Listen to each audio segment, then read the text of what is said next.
Hi hello అండి, welcome back to my channel. నేను మీ మౌనిక. అందరూ ఎలా ఉన్నారు? హోప్ అందరూ బాగున్నారు అండ్ బాగుండాలి కూడా. సో నేను నా న్యూ ఛానల్లో కొన్ని షార్ట్స్ అండ్ వీడియోస్ అయితే అప్లోడ్ చేశాను. దానికి నాకు ఒకటి మెసేజ్ అయితే వచ్చిందనమాట జీమెయిల్ నుంచి.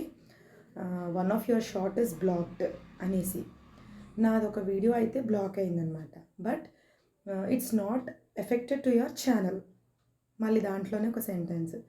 సో బ్లాక్ అని పెట్టారు, మళ్ళీ it's not affected to your channel అని వచ్చింది. నాకేం అర్థం అవ్వట్లేదు అది మెసేజ్ అసలు. ఎందుకంటే లాస్ట్ టైం నా ఓల్డ్ ఛానల్ గట్ల రిషికేష్ స్పార్కిల్ స్టార్ అని నా ఓల్డ్ ఛానల్కి కూడా కొన్ని అట్లాగే వచ్చినాయి అనమాట. కొన్ని వీడియోస్ బ్లాక్ అని వచ్చాయి. But it's not affected to your YouTube channel అనేసి కూడా నాకు దాంట్లోనే మెసేజ్ అయితే రావడం జరిగింది. సో వస్తే నేనైతే లైట్ తీసుకున్నాను అనమాట. So it's not affected to your channel అనేసి కూడా దాంట్లోనే ఉంది కాబట్టి నా ఛానల్కి అయితే ఏమీ అంత డేంజర్ జోన్లో అయితే లేదేమో అనేసి అనుకున్నా. బట్ అట్లయితే కాదు. సడన్గా నా ఓల్డ్ ఛానల్ అయితే వెళ్ళిపోయింది. సో ఈ ఛానల్కి అయితే ఫస్ట్ టైం ఒకటి బ్లాక్ అయితే వచ్చేసింది. సో అదేంటో నాకు అర్థం అవ్వట్లేదు. చూద్దాం. Please support us. Thank you so much.